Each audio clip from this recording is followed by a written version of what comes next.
إن الحمد لله نحمده ونستعينه ونستغفره ونعوذ بالله من شرور أنفسنا ومن سيئات أعمالنا من يهده الله فلا مضل له ومن يضلل فلا هادي له وأشهد أن لا إله إلا الله وحده لا شريك له وأشهد أن محمدا عبده ورسوله أما بعد فإن خير الحديث كتاب الله وخير الهدي هدي محمد صلى الله عليه وسلم وشر الأمور محدثاتها وكل محدثة بدعة وكل بدعة ضلالة وكل ضلالة في النار۔ تمام تعریف اللہ سبحانہ وتعالیٰ کے لیے ہے جس نے ہم سب کو اس دینی مجلس میں، اس مبارک مجلس میں جمع فرمایا، اور یہ محض اللہ تعالیٰ کا احسان اور اس کی توفیق ہے کہ ایک انسان اپنی دنیاوی مشغولیتوں سے وقت نکال کر دین سیکھنے کے لیے اپنے قدم بڑھائے۔ اگر اللہ تعالیٰ کی توفیق نہ ہو تو تمام صلاحیتوں کے باوجود ایک انسان کچھ نہیں کر سکتا ہے۔ اگر اللہ تعالیٰ کی توفیق نہ ہو نہیں کر سکتا ہے۔ یہ محض اللہ تعالیٰ کا انعام ہے اور اس کی توفیق ہے کہ وہ ایک بندے کو اس بات کی توفیق دیتا ہے کہ وہ اپنے کام کاج سے، اپنی مصروفیت سے، اپنے ذاتی مسائل کے باوجود، اپنی ذمہ داریوں کے باوجود ہر چیز کو پورا کرتے ہوئے دین کے لیے بھی وقت نکالے، اور خصوصی طور پر وہ خواتین جو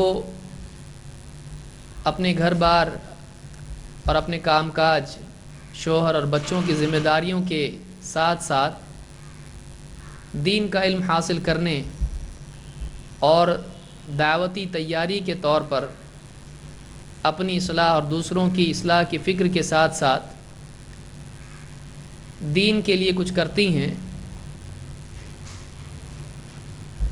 تو یہ اللہ تعالیٰ کے بہت بڑے احسانات میں سے ایک احسان ہے۔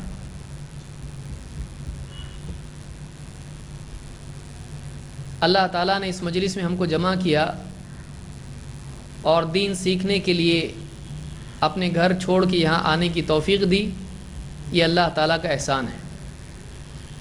ورنہ بہت سی خواتین وہ ہیں کہ جن کے پاس بہت زیادہ فرصت ہوتی ہے، لیکن اس کے باوجود، اس فرصت کے باوجود وہ اپنے اوقات کو نہ صرف یہ کہ عبادات میں صرف نہیں کرتی ہیں، بلکہ اپنے ان اوقات کو گناہوں میں، غیبت میں، جھوٹ میں اور اسی طرح سے دنیاوی لہو و لعب میں، کھیل تماشوں میں اس کو صرف کرتی ہیں۔ اللہ تعالیٰ ایسی مجالس میں بار بار ہم کو جمع ہونے کی توفیق عطا فرمائے۔ یہ جو ہمارا کورس ہے، یہ ایک سلسلہ ہے جس کے ذریعے سے خاص طور سے خواتین کے لیے انتظام کیا گیا ہے کہ دین کی بنیادی باتیں، دین کے عقائد، اتباع سنت، اسی طرح سے عبادات، اخلاقیات اور اسلامی معاشرت، اسلامی آداب کو سیکھنے والی خواتین بھی بنیں، اور دین کے علوم عام طور سے مرد حضرات مساجد میں جا کر سیکھتے ہیں، جمعہ کا خطبہ ہے، دینی درس ہیں اور بہت ساری نشستیں ہوتی ہیں جن میں دین کی باتیں وہ سیکھتے ہیں، لیکن خواتین سیکھ نہیں پاتی ہیں۔ اسی لیے یہ سلسلہ جاری کیا گیا ہے کہ خواتین بھی اللہ کے گھر میں جمع ہوں، دینی مجالس میں حاضر ہوں، اور قرآن و سنت کی بنیاد پر جو عقائد اور جو اعمال اور جو تعلیم دی جاتی ہے اس سے فائدہ اٹھائیں۔ بہت خوش قسمت ہیں وہ خواتین جو اپنے سارے مشغلوں کے باوجود دینی مجالس میں جا کر دین سیکھتی ہیں اور اپنی طاقت کے بقدر اس پر عمل کرتی ہیں، اور اسی کے ساتھ ساتھ دوسروں کو بھی اس کی دعوت دیتی ہیں۔ ہمارا یہ جو کورس ہے، اس کا مقصد کیا ہے، اس کے عناوین کیا ہیں، اس کی تفصیل کیا ہے؟ اس کورس کا عنوان جیسا کہ آپ جانتے ہیں اصلاح نفس ہے۔ اور آپ جانتے ہیں کہ رمضان المبارک کا مہینہ قریب ہے، اور نفس کی اصلاح میں اس مہینے کا بہت بڑا دخل ہوتا ہے۔ ایک انسان روزے کے ذریعے سے اور قرآن کی تلاوت، عبادات اور رات کی تراویح کے ذریعے سے اپنے نفس کی اصلاح کرتا ہے، اپنی بھوک اور اپنی نیند پر قابو پانے کی کوشش کرتا ہے، جو کہ انسان کی بہت بڑی کمزوریاں ہیں۔ اس اعتبار سے اور اسی مناسبت سے اس کورس کا اہتمام کیا گیا ہے کہ رمضان المبارک ہمارے لیے ایک رسمی مہینہ نہ بنے، بلکہ واقعی ہم رمضان کے سلسلے میں حساس ہوں اور اس مہینے کو کھانے پینے، کپڑے اور ان تمام ضروریات کے ساتھ ساتھ ہم عبادات کا بھی مہینہ بنائیں اور اپنی تربیت کا مہینہ بنائیں۔ دیکھیے، تربیت اس کی ہوتی ہے جو تربیت کی فکر کرتا ہے، ورنہ تربیت کا موسم آ کے نکل جاتا ہے اور انسان کو احساس بھی نہیں ہوتا اور اس سے فائدہ نہیں اٹھا پاتا ہے۔ ایک انسان واعظ و نصیحت کی مجلس میں سویا رہے، بہت ممکن ہے بیٹھنے کا ثواب اس کو مل جائے، لیکن فائدہ اس کو نہیں ملتا ہے۔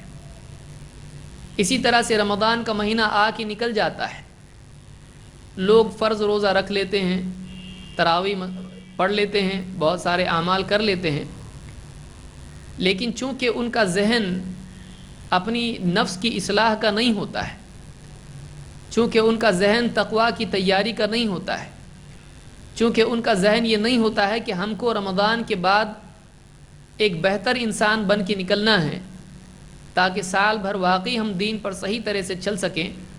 اس مہینے کو نفس کو کچلنے کا مہینہ بنانا ہے، اس مہینے کو اخلاقی اونچائی کا مہینہ بنانا ہے، اس مہینے کو ایمان و عمل کے اعتبار سے بہتری کا مہینہ بنانا ہے۔ چونکہ ذہن میں نہیں ہوتا ہے، اس لیے رمضان کا مہینہ آتا ہے، پہلے 10 دن سیدھی گنتی ہوتی ہے اور آخری 10 دنوں میں الٹی گنتی ہوتی ہے۔ پہلے 10 دنوں میں آدمی کہتا ہے 1 دن ہو گیا، 1 روزہ، 2 روزہ، 3، اور پھر آخری اشرے میں کیا ہوتا ہے؟ 10 روزے بچ گئے، 9 بچ گئے، 8 بچ گئے، الٹا گننا شروع کرتا ہے، گنتی میں مہینہ نکل جاتا ہے۔ پہلا عشرہ اور آخری عشرہ، اسی طرح سے پورا مہینہ نکل جاتا ہے۔ اس لیے اس کورس کا التزام کیا گیا ہے تاکہ ہم نفس کی کمزوریاں، عملی کوتاہیاں، خواہشات نفس کے اعتبار سے کیا مسائل انسان کے ہیں اور ان کا علاج کیا ہے، دین پر کیسے جمنا چاہیے، اخلاقی اعتبار سے مومن کو کیسا ہونا چاہیے، ان تمام چیزوں کو ہم ان دروس میں ان کا تذکرہ کریں گے اور ان پر غور کریں گے تاکہ ہم میں سے ہر ایک اپنا جائزہ لینے والا بنے۔ تو اس کورس کا مقصد یہ ہے کہ خصوصاً رمضان اور عمومی سطح پر ہم اپنے اخلاق اور اپنے نفس اور اپنی عملی زندگی کے بارے میں جائزہ لیں اور یہ پکا ارادہ کریں کہ ہم ایک بہتر انسان بننا چاہتے ہیں اور اس کے لیے کوشش کریں گے۔ انسان کی نیت سے اس کے عمل کی اصلاح شروع ہو جاتی ہے۔ اگر انسان نیت ہی نہ کرے تو پھر عمل کا موقع بھی بعض اوقات ملنے کے باوجود عمل نہیں ہو پاتا ہے۔ اس لیے آدمی کو چاہیے کہ وہ اپنی نیت کی اصلاح کرے۔ اس کورس میں بنیادی طور پر 4 موضوع ہیں۔ اس کورس کا عنوان ہے اصلاح نفس، یعنی نفس کی اصلاح۔ نفس انسان کو سستی کاہلی کی طرف لے جاتا ہے، گناہوں کی طرف لے جاتا ہے۔ اس کی اصلاح کیسے کی جائے، اس سلسلے میں ایک کورس ہے۔ اس کی مکمل طور پر 5 عناوین ہیں، لیکن جس میں سے 4 عنوان ہمارے اس کورس کا اصل ہوں گے۔ 1، بے عملی، اسباب اور علاج۔ آدمی بے عمل کیوں ہوتا ہے؟ کیا وجہ ہے کہ آدمی دینی زندگی چلتے چلتے چھوڑ دیتا ہے؟ کیا وجہ ہے کہ آدمی سے عمل نہیں ہو پاتے ہیں؟ کیا وجہ ہے کہ وہ گناہوں کی طرف چلا جاتا ہے؟ بے عملی کے کیا اسباب ہیں اور بے عملی کا کیا علاج ہے؟ نمبر 2، خواہشات اور شہوات کی پیروی، اس کے نقصانات کیا ہیں، اس کا علاج کیا ہے؟ یعنی بے عملی کا بہت بڑا سبب انسان کی خواہشات ہیں، اس کا نفس ہے۔ ایک آدمی خواہشات کی اتباع میں کیوں پڑ جاتا ہے، کیوں وہ اپنے نفس کے پیچھے چلتا ہے، اور اس کے نقصانات کیا ہیں اور اس کا علاج کیا ہے؟ ہم اپنے آپ کو کیسے کنٹرول کرنے والے بنے گناہوں سے، ہم اپنے نفس کو کیسے دھکیلنے والے بنے اللہ کی فرما برداری پر، تو کس طرح سے ہم کو اپنے نفس کی اصلاح کرنا چاہیے، خواہشات کی پیروی کے نقصانات کیا اور اس کا علاج کیا ہے، یہ دوسرا موضوع ہمارا ہوگا۔ نمبر 3، بہت بڑا سبب انسان کا دینی مجالس میں اثر نہیں ہونے کا اور گناہوں کے باوجود انسان کو احساس نہیں ہونے کا اثر، یعنی اس کی وجہ یہ ہے کہ انسان کا دل سخت ہو جاتا ہے۔ دلوں کی سختی اگر غور کیا جائے تو بہت سارے گناہوں کا سبب ہوتی ہے۔ تو تیسرا موضوع ہمارا ہوگا دلوں کی سختی، دل کیوں سخت ہو جاتے ہیں، اس کے اسباب کیا ہیں، اور دلوں کی سختی کا علاج کیا ہے، دل کو کیسے نرم کیا جائے، یہ ہمارا تیسرا ٹاپک ہوگا۔ چوتھا موضوع ہمارا ہوگا مومن کے اوصاف، مومن کے اوصاف، یعنی ایک مومن میں اخلاقی اعتبار سے کیا صفات ہونی چاہیے۔ یہ کل ملا کے 10 صفات ہیں، شرعی اعتبار سے بہت زیادہ صفات ہیں، لیکن کچھ اہم ترین صفات ہیں جن کو ہم یہاں پر دیکھیں گے۔ تو مومن کے کیا اوصاف ہونے چاہیے، مومن کیسا ہوتا ہے، کیا صفات اس میں ہونی چاہیے۔ اور پانچواں ہمارا موضوع ہوگا جو کہ آخری موضوع ہوگا ثابت قدمی، ثابت قدمی یعنی دین پر جمنا، عمل پر جمے رہنا، دین پر جمے رہنا، اس کی اہمیت کیا ہے اور اس کے وسائل کیا ہیں، یعنی دین پر جمنا کیوں ضروری ہے اور دین پر جمنے کے لیے کیا چیزیں کرنی چاہیے، اس کے وسائل کیا ہیں، اس کے مینز کیا ہیں۔ تو کل ملا کر یہ 4 موضوع ہیں اور ایک موضوع جو ہوگا وہ آخری ہوگا، کیونکہ 4 موضوع ہونے کے بعد ایک آخری ہفتہ آپ کا بچ جائے گا جس میں آپ کو، یعنی آپ کے نوٹس کے ساتھ ساتھ آپ کی امتحان کی تیاری کے لیے آپ کو CD بھی دینی پڑے گی، وہ آخری ہفتہ آپ کا ہوگا جو آپ کے کورس کا حصہ نہیں ہوگا۔ تو ثابت قدمی کے وسائل آپ کے کورس کا حصہ نہیں ہیں، لیکن میں مناسب یہ سمجھتا ہوں کہ اس کو بھی کورس کا حصہ بنایا جائے، اگرچہ آپ کو اس کا آڈیو نہیں ملے گا، لیکن پھر بھی آپ درس کو اپنے لیے کافی سمجھیں۔ اور امتحان رمضان کے بعد ہوں گے، امتحانات رمضان کے بعد ہوں گے، ایک پورا مہینہ آپ کو تیاری کے لیے، پڑھائی کے لیے ملے گا، اور رمضان کے بعد آپ کو بتایا جائے گا، یعنی رمضان سے پہلے آخری ہفتے میں آپ کو امتحان کی تاریخ بتا دی جائے گی، اور اس تاریخ کو آپ کا امتحان ہوگا، اس کے بعد آپ کا رزلٹ اور اس کے بعد آپ کا کورس ہوگا۔ جیسا کہ جو لوگ پہلے سے آتے ہیں ان کو تفصیل معلوم ہے، لیکن میں سمجھتا ہوں بہت سارے ایسی خواتین ہماری بہنیں ہوں گی جو اس کورس میں پہلی مرتبہ شریک ہوئی ہوں گی، تو تفصیل میں اسی لیے ان کے لیے ذکر کر رہا ہوں خاص طور سے۔ تو بہرحال یہ ہمارے پورے کورس کی تفصیل ہے۔ اللہ تعالیٰ سے دعا ہے کہ اللہ تعالیٰ اس کو کامیاب فرمائیں، اور اس میں کوئی اگر رکاوٹ ہے تو اللہ تعالیٰ اس کو حل فرمائیں، دور فرمائیں، اور زیادہ سے زیادہ لوگوں کو اس میں آنے کی توفیق عطا فرمائیں، اور اس کورس کو، اس درس کو، ان عناوین کو ہمارے لیے ظاہری و باطنی اصلاح کا ذریعہ بنائیں۔ اللہ تعالیٰ مجھے اور آپ کو اس پر عمل کی توفیق عطا فرمائے۔ سب سے پہلا موضوع ہمارا آج ہم شروع کریں گے بے عملی، اسباب اور علاج۔ بے عملی کے کیا اسباب ہیں اور بے عملی کا علاج کیا ہے۔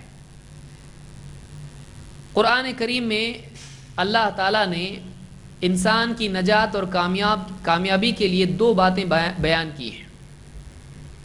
اللہ تعالیٰ قرآن کریم میں فرماتا ہے والذین آمنوا وعملوا الصالحات اولئک اصحاب الجنہ ہم فیہا خالدون، وہ لوگ جو ایمان لائے اور نیک اعمال کرتے رہے، والذین آمنوا وعملوا الصالحات اولئک اصحاب الجنہ، یہی لوگ ہیں جو جنت والے ہیں، یہی لوگ ہیں جو جنت میں داخل ہونے والے ہیں۔ ہم فیہا خالدون، وہ اس جنت میں ہمیشہ ہمیشہ رہیں گے۔ اللہ تعالیٰ نے جنت میں داخلہ، جنت میں دخول اور جنت میں خلود، جنت میں داخل ہونا اور جنت میں ہمیشہ رہنا، ان 2 نعمتوں کے لیے 2 اسباب ذکر کیے ہیں، 2 ذریعے بتائے ہیں کہ جنت میں جانا اور جنت میں ہمیشہ رہنا، اس کے لیے کیا کرنا پڑے گا۔ اللہ تعالیٰ نے فرمایا کہ جو لوگ ایمان لائے اور جنہوں نے نیک اعمال کیے، یہ جنت میں جائیں گے، یہ جنت والے لوگ ہیں، اور جنت میں ہمیشہ ہمیشہ رہیں گے۔ تو معلوم ہوا کہ جنت میں جانے کے لیے اور جنت میں ہمیشگی کی زندگی پانے کے لیے ایک انسان کو دو چیزیں کرنی پڑیں گی، ایک ایمان اور دوسرے عمل صالح۔ ایک ایمان اور دوسرے نیک عمل۔ یہاں معلوم ہوا کہ ایک انسان کے لیے جنت میں جانے کے لیے صرف ایمان کافی نہیں ہے، بلکہ ایمان کے ساتھ ساتھ نیک اعمال کا اہتمام کرنا بھی ضروری ہے۔ بہت سارے لوگ یہ سمجھتے ہیں کہ ہمارا عقیدہ صحیح ہو گیا، بس اب ہم جنتی ہو گئے۔ یہ گمان خوش فہمی ہے، اس لیے کہ اللہ تعالیٰ نے جنت میں داخلے کی جو شرط بیان کی ہے، اس شرط کو پورا کیے بغیر کوئی آدمی جنت کا مستحق نہیں ہو سکتا ہے۔ اور ایک جگہ نہیں، اللہ تعالیٰ نے کئی جگہوں پر قرآن کریم میں اور اللہ کے نبی صلی اللہ علیہ وسلم نے کئی مقامات پر احادیث میں اس بات کو تأکیداً بیان کیا ہے کہ ایک آدمی کے لیے صحیح عقیدے کے ساتھ ساتھ اعمال کا اچھا ہونا بھی ضروری ہے، اس کی عملی زندگی کا صحیح ہونا بھی ضروری ہے۔ تو یہاں ایک بہت اہم بات یہ معلوم ہوئی کہ ایک انسان کے لیے صحیح عقیدہ کافی نہیں ہے، اگرچہ صحیح عقیدے کی بہت اہمیت ہے، لیکن یہ نہیں کہ آدمی صحیح عقیدے کے بعد بے فکر ہو جائے اور اعمال سے لاپرواہ ہو جائے۔ بہت سارے لوگوں کو آپ نے دیکھا ہوگا، کہتے ہیں بھائی ہمارا عقیدہ صحیح ہے، عمل میں ہم خراب ہیں لیکن عقیدہ صحیح ہے۔ عقیدہ صحیح ہونا بہت اچھی بات ہے، لیکن یہ کافی نہیں ہے، بلکہ صحیح عقیدے کے ساتھ صحیح عمل بھی ہونا ضروری ہے۔ اسی لیے آج کے اس درس میں اسی موضوع کو لے کر ہم گفتگو کریں گے کہ صحیح عقیدے کے ساتھ ساتھ اعمال بھی کیسے صحیح ہو جائیں اور آدمی بے عملی سے عمل والی زندگی کی طرف کس طرح سے آئے۔ ایک آدمی کو یہ بھی دیکھنا چاہیے کہ اللہ تعالیٰ نے انسان کو دین دیا اور قرآن و سنت کا علم دیا تاکہ آدمی زندگی کا مقصد اور زندگی گزارنے کا طریقہ جانے۔ اب اس علم کا تقاضا یہ ہے کہ ایک انسان اس کے مطابق عمل کرنے والا بنے۔ جو کچھ علم انسان کو ملا ہے، چاہے وہ 1,00,000 باتیں ہوں یا ایک بات ہو، اس علم کے بارے میں قیامت کے دن انسان سے سوال ہونے والا ہے کہ جو کچھ تو جانتا تھا اس پہ تو نے کتنا عمل کیا۔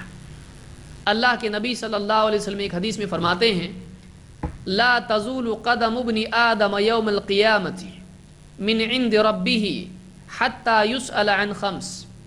ابن آدم کے قدم قیامت کے دن اپنے رب کے ہاں سے ہٹ نہیں پائیں گے۔ آدم کی اولاد کے پاؤں، قدم اللہ کے سامنے سے ہٹ نہیں پائیں گے، حتی یسأل عن خمس، یہاں تک کہ 5 چیزوں کے بارے میں اس سے سوال کیا جائے۔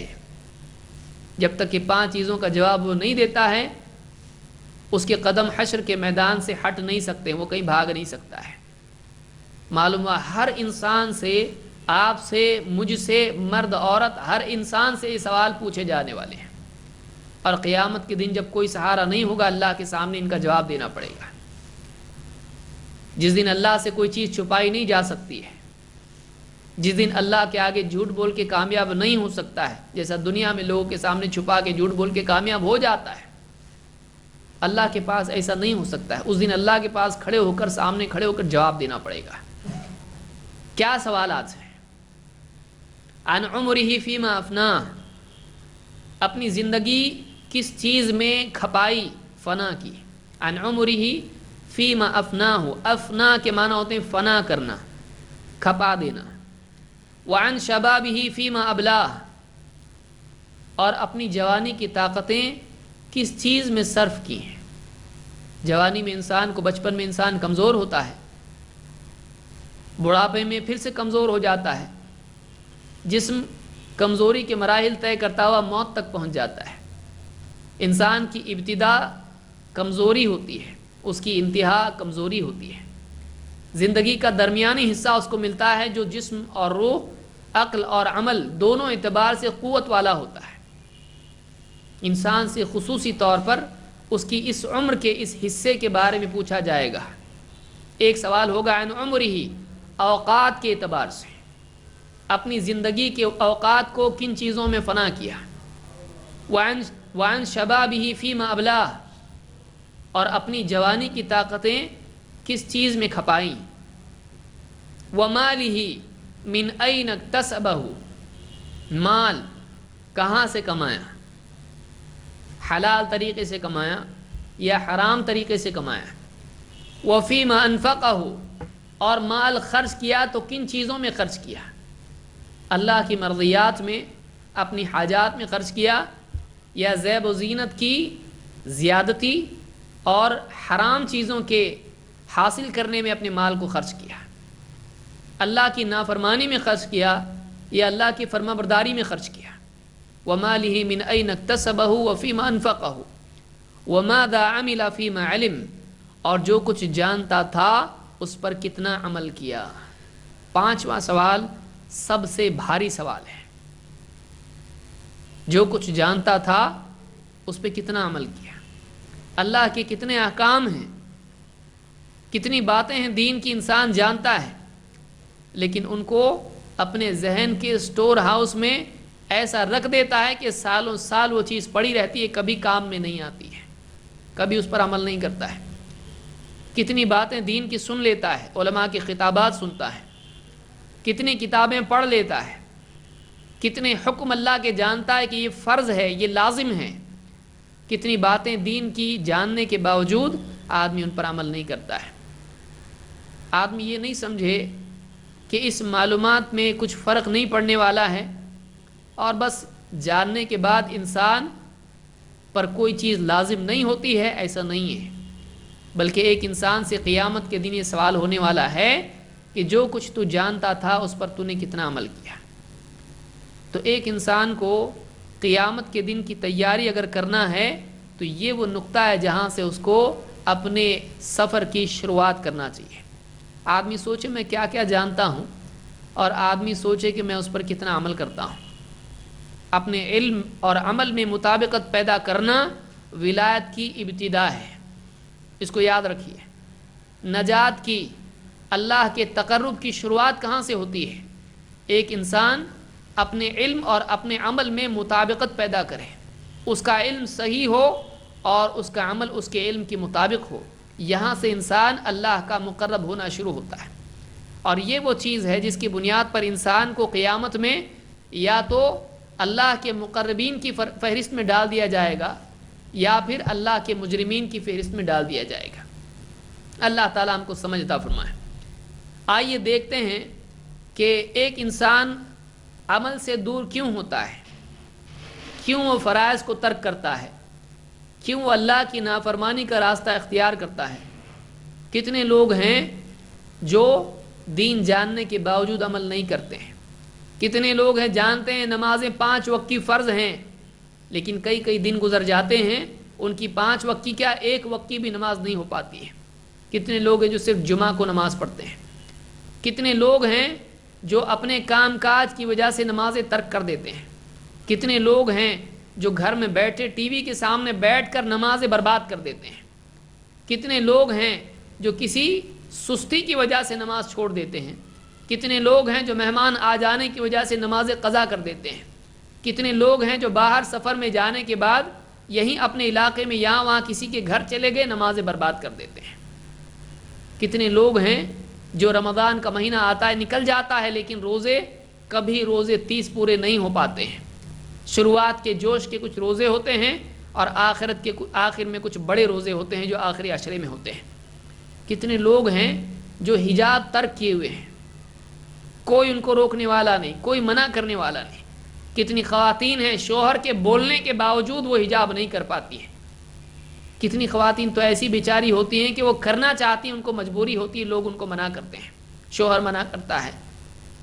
لیکن کتنی خواتین ایسی ہیں کہ جو حجاب، ان کا شوہر ان کو حجاب کرنے کے لیے کہتا ہے، سماج میں حجاب لوگ کر رہے ہیں لیکن وہ حجاب نہیں کر پاتی ہیں۔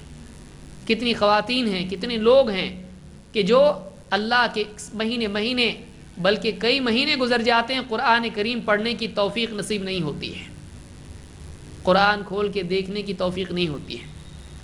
کتنے لوگ ہیں کہ جو گانے کے لیے تیار ہوتے ہیں لیکن اللہ تعالیٰ کا ذکر کرنے کے لیے زبان ہلتی نہیں ہے. کہاں تک بیان کیا جائے؟ کتنے لوگ ہیں جو دین جانتے ہیں لیکن زندگی میں حرکت پیدا نہیں ہوتی ہے. بے عملی کیوں آتی ہے؟ کیوں انسان گناہوں کے پیچھے چلا جاتا ہے؟ کبھی کچھ ہوا، تکلیف ہو گئی، اللہ سے ناراض ہو گئے، چھوڑ دیا دین، غصہ پورا دین پر، اللہ پر نکال دیا. 4 دن نماز پڑھی، اس کے بعد بچہ بیمار ہو گیا، یا تجارت میں نقصان ہو گیا، یا کچھ اور مسئلہ ہو گیا، گھر میں جھگڑا ہو گیا، نمازیں بند، تلاوت بند، سب کچھ بند، اللہ کے حکموں کو توڑنا شروع. غصے میں آ کے انسان دین پر غصہ نکالنا شروع کرتا ہے. بے عملی کیوں آتی ہے؟ کیوں آدمی اللہ کے حکموں کو پورا نہیں کرتا ہے؟ اور کیوں انسان اللہ کے حکموں کو توڑتا ہے، نیکی سے دور، گناہوں سے قریب کیوں ہو جاتا ہے؟ آئیے دیکھتے ہیں اس کے کیا اسباب ہیں اور اس کا کیا علاج ہے.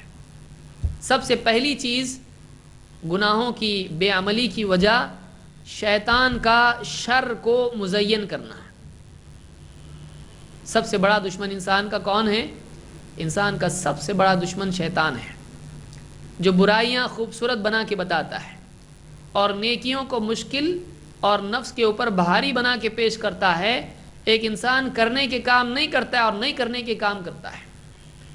اللہ تعالیٰ نے قرآن کریم میں فرمایا ان الشیطان لکم عدو فاتخذوہ عدوا انما یدعو حزبہ لیکونوا من اصحاب السعیر. شیطان تمہارا دشمن ہے، تم اس کو دشمن ہی بنائے رکھو. وہ اپنے لشکر کو آواز دیتا ہے. انما یدعو حزبہ، وہ اپنے لشکر کو، اپنی فوج کو، اپنے ماننے والوں کو اپنی طرف بلاتا ہے. کیوں بلاتا ہے؟ لیکونوا من اصحاب السعیر، تاکہ وہ بھی اس کے ساتھ جہنمی ہو جائیں. وہ جانتا ہے وہ خود جہنم میں جانے والا ہے. وہ جانتا ہے وہ خود اللہ کی رحمت سے دور ہے. وہ جانتا ہے خود اللہ تعالیٰ کی طرف سے قیامت کے دن تک اس پر لعنت ہے. وہ جانتا ہے کہ اس کے لیے جہنم کے سوا کوئی ٹھکانہ نہیں ہے. جو وقت جہنم سے چھٹکارے کا ملا ہے، جو وقت جہنم سے چھٹکارے کا ملا ہے، وہ اللہ کی طرف سے مہلت ہے قیامت تک کے لیے. اب وہ چاہتا ہے کہ اس وقت میں جتنے لوگوں کو جہنمی بنا سکے بنا لے، جتنے لوگوں کا عقیدہ بگاڑ کے شرک میں ان کو ڈال دے، جتنے لوگوں کو موقع مل جائے بدعات میں مبتلا کر دے، جتنے لوگوں کو چاہے اللہ کے حکموں سے دور کر دے، جتنے لوگوں کو چاہے گناہوں میں پھنسا دے. شیطان چاہتا ہے. شیطان انسان کا دشمن ہے. وہ انسان کو وسوسوں کے ذریعے سے گناہوں میں ڈالتا ہے. وہ انسان کے دل میں خیالات ڈالتا ہے نیکیوں کو ٹالنے کے. وہ انسان کے دل میں خیالات ڈالتا ہے گناہوں کی طرف لپکنے کے. وہ انسان کے دل میں خیالات ڈالتا ہے توبہ کے دیر سے کرنے سے. گناہ کرنے کے بعد دل میں ڈالتا ہے اللہ غفور الرحیم ہے. گناہ کے بعد دل میں ارے ابھی تو جوانی ہے، بڑھاپے میں عمل کریں گے. توبہ کے بارے میں جمعہ کے دن کریں گے، بعد میں کریں گے، اچھے سے توبہ کریں گے، تہجد کے وقت میں کریں گے، اکیلے میں کریں گے، ہاتھ اٹھا کے کریں گے، گڑ گڑا کے کریں گے. انسان کے اعمال کو ٹالتا رہتا ہے، توبہ کو ٹالتا رہتا ہے، اور گناہ کے بارے میں کرتا ہے ابھی کر لیں، موقع ملے گا نہیں ملے گا بعد میں. ان الشیطان لکم عدو، شیطان تمہارا دشمن ہے. فاتخذوہ عدوا، تم اس کو اپنا دشمن ہی بنائے رکھو. اللہ تعالیٰ نے شیطان کے بارے میں اتنی بڑی بات کہی اور کہا شیطان تمہارا دشمن ہے. اس کے باوجود ایک مسلمان شیطان کو اپنا دشمن نہ مانے، کتنے افسوس کی بات ہے. یا اس کو اپنا دشمن مانتا ہو لیکن دشمن ماننے کے باوجود اس کے ساتھ دوستی جیسا معاملہ کرے، اس کے ہر وسوسے کو ایسے مان لے گویا کہ نبی کی بات کو مانتا ہے. آپ بتائیے اس سے زیادہ افسوس اور ناکامی کی وجہ کیا ہو سکتی ہے؟ تو یہ پہلی وجہ ہے. آپ دیکھیے مثال کے طور پر شیطان کس طرح سے انسان کو بے عمل کرتا ہے.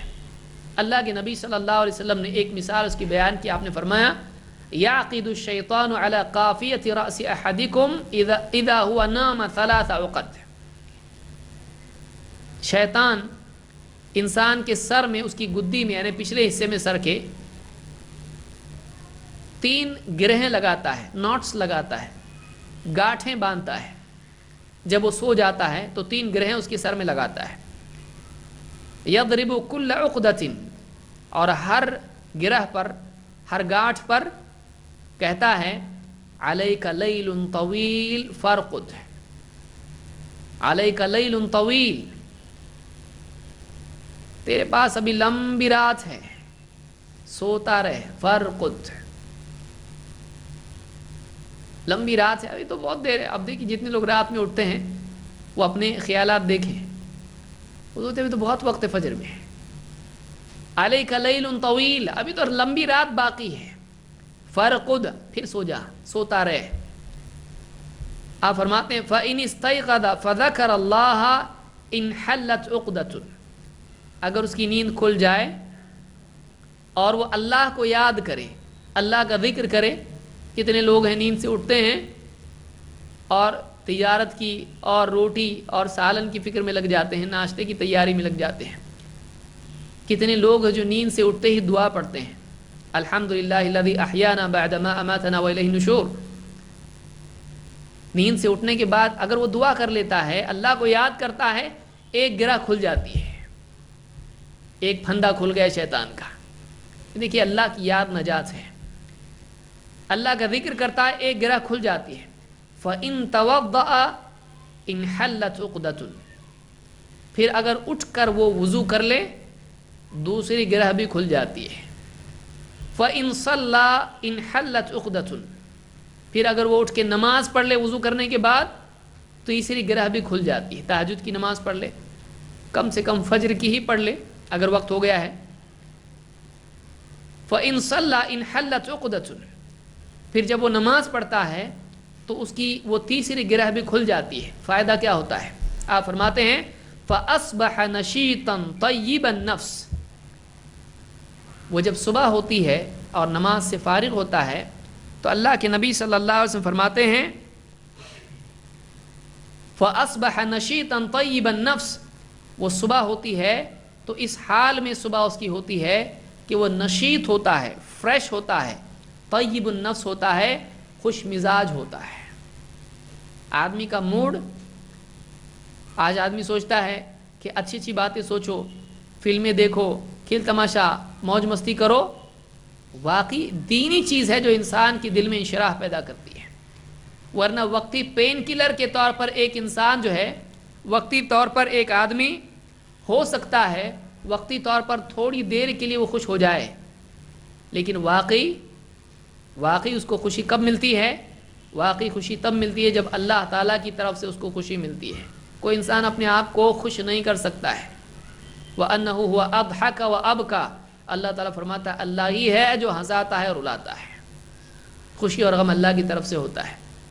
اس لیے کتنے دنیا کے لوگ ہیں خوشی کے سارے اسباب جمع کر لیتے ہیں، لیکن دل میں غم، دل میں پریشانی، دل میں ٹینشن پھر بھی باقی رہتا ہے.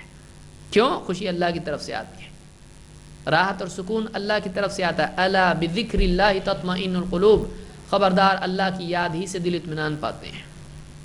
آپ فرماتے ہیں اللہ کے نبی صلی اللہ علیہ وسلم فاصبح نشیطا طیب النفس، وہ آدمی صبح اس حال میں کرتا ہے کہ وہ ایک دم فریش ہوتا ہے، خوش مزاج ہوتا ہے. وَإِلَّا أَصْبَحَ خَبِيثَ النَّفْسِ كَسْلَانٍ، اور اگر ایسا نہیں کرتا ہے اور عَلَيْكَ لَيْلٌ طَوِيلٌ کا کلمہ سن کے پھر سو جاتا ہے